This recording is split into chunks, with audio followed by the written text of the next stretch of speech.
Welcome to DISCflex certification. Now that they have an understanding of where their scores are, you have to actually go through what DIS and C behaviors look like so that they fully understand. And remember that if you're a high D, these are or high I, or high S, or high C, these are the behaviors that will govern or override other behaviors in your profile. So the higher those scores are, the more they will override any scores that are lesser. That's the first consideration. So let's just take a moment to go through in detail what D, I, S, and C behaviors are like in terms of strengths and motivators, the focus that they have, and the decision-making behaviors that come out. So if you're a dominant, if your dominance is high, and when we consider high, it would be above the median point, above the 50 point scale in the report. So anybody above 50, we would consider a high D type of person with high D type of behaviors. And that is your need for control, source of ambition, whether you're feeling self-motivated. Those are all D factor behaviors. How do you recognize one? So you want to be able to read that as well, right? What behaviors will you notice?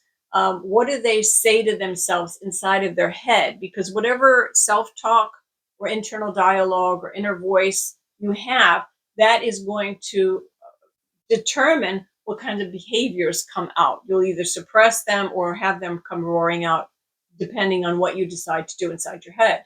So some of the strengths that they have is high D people tend to be determined. They're highly motivated. They're ambitious. They tend to be visionaries who want to just go and conquer the world or conquer their universe or their town, whatever it is, but they are conquerors. And they tend to be warriors as well. What motivates them? They're motivated by results. They're motivated by authority, by control. They're motivated by multitasking. They like constant change, which is not always a good thing, but they like to multitask, and they'll go off on tangents. And they love challenges. What is their focus? Their focus is efficiency in getting the job done, right? They want this done the fastest way possible. And that doesn't mean the most effective way, but they want it done fast. They are very, very much motivated by deadlines, and they are very motivated by having authority, and their focus is they are assertive. That is what they are. That's on the positive side. And there's a whole slew of negative behaviors. We're not going to go into them at the moment. But their decision making is they're quick to act, they're quick to decide, they're comfortable with taking risks, and they like to make authoritative decisions. They don't like to do this consensus thing. That is not what a high D is all about. So let's move on now to a high I. High I people need to communicate. They like to persuade people.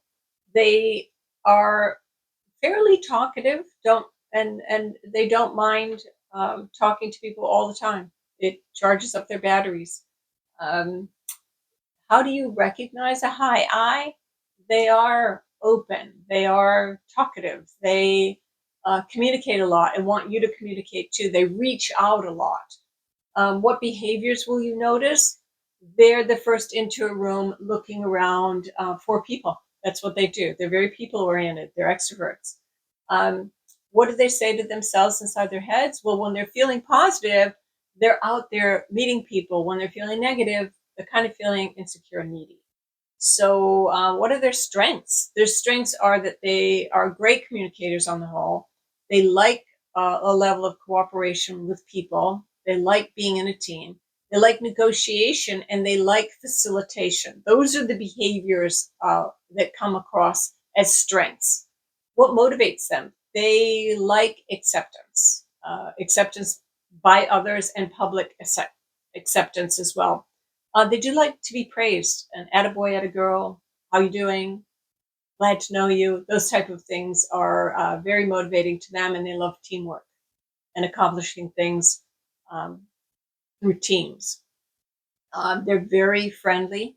They like friendly interaction, so that's a motivator to them as well. Their focus is on socialization. That is a primary focus. They reach out. They like to know what other people are doing. It's just what they like to do. They also like to do consultative decision making. So they will reach out and ask your opinion. And they like high synergy levels where they are working with you and building you up, and you're building them up. So that kind of synergy really gets them juiced up. From a decision making standpoint, they like feedback from others. Even if it's brutal, they want to know that people care about them enough to tell them. Um, they like consensus type of decisions and everybody kind of being happy. And they like doing what is popular. So that is what a high I does. They like the popular decision. And again, whole slew of negative behaviors around the I, susceptibility to peer pressure, neediness, insecurity, too much reaching out, too much talkative behaviors, annoying people, wasting people's time. Those are all kind of negative behaviors that come out of the I quadrant. Now let's talk about the S behaviors, the steadiness and strategic behaviors. If you remember, steadiness and strategy are a need for strategic planning. It's a source of thoughtfulness, a source of loyalty, a source of caring. It's going out of your way to kind of help other people. Um, and generally, again, how do you recognize high steadiness in somebody? Well, these are very caring people. They're very thoughtful people. They tend to dive down deep into topics, and they know a lot about a topic area. So they tend to become experts in an area or a few areas. They're very trustworthy, and they tend to be quieter than a high I or a high D would be. They're a bit more reserved. They're a lot more patient. Patience is something that they value, and they prescribe to. Those are the behaviors that you're going to notice in them. What do they say to themselves inside their head? It's not time to launch yet. Little bit more planning. A stitch and nine saves time is the type of personality that they have. Planning, strategy, constantly going through contingency plans in their head. These are the types of things that they do, and they do it well. On the strength sides, they are great at building relationships. They have a sincerity about them, a trustworthiness about them that is quite profound.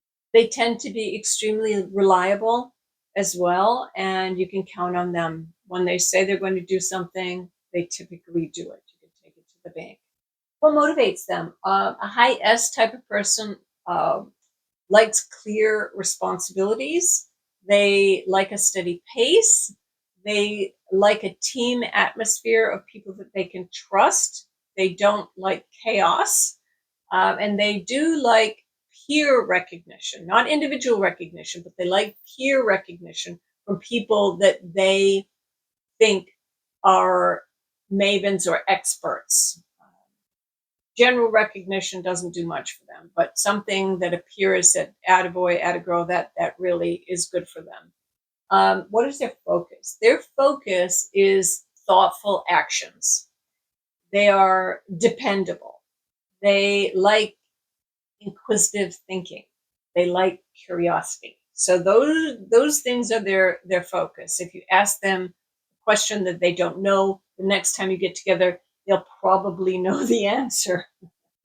How do they make decisions? A high S prefers practical options. They are quite logical. They're hesitant to act or to decide unless they have all the facts and data. They do like to have, and actually need to have, contingency plans. If something doesn't go right, they don't want to be fumbling and bumbling. They want to have already figured out what their contingency plan is. All in all, very, very steady. That's why we call this the steadiness behaviors. And they're very strategic in their thinking. So that is how they make decisions. Now let's move along to compliance.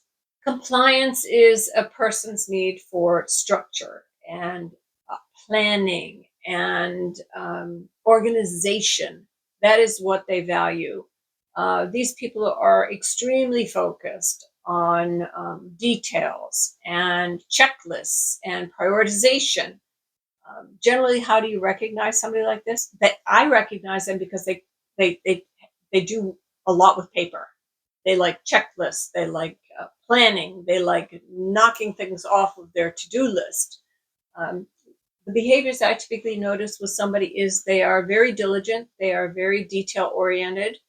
If I see a high compliance person's car, it's usually clean, meticulously so. So their space around their office would be very organized. They know where everything is, and their folders in their computer are the same. What do they say to themselves inside their head? What's next? What's next? What's next? What do I need to do next? Those are the types of things that go on in a high compliance person's head. What are the rules? How do we need to do this? And it's how do we need to do this? Not how should I? It's how do we need to?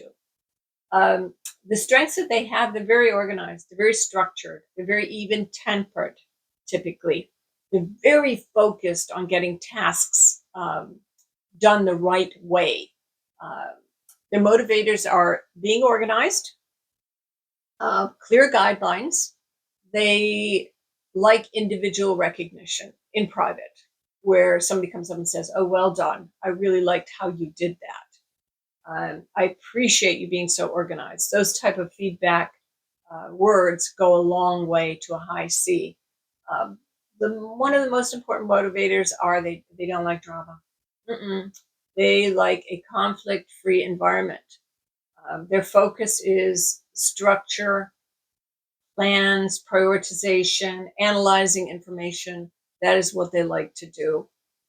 And again, making sure that everything gets done according to plan, budget, timelines. Um, how are they in decision making? They like facts over feelings. They're not the emotional side of the spectrum. They prefer rational decisions over emotional decisions any day of the week. And they like to be fully informed when they're making decisions. All of the facts, all of the processes, how are we supposed to do things, how do we need to do things, that is what their decision making tends to go towards. Um, and those are the four major DISC components and how they think, what their focus is, what their motivators are, and what their strengths are. So let's move along.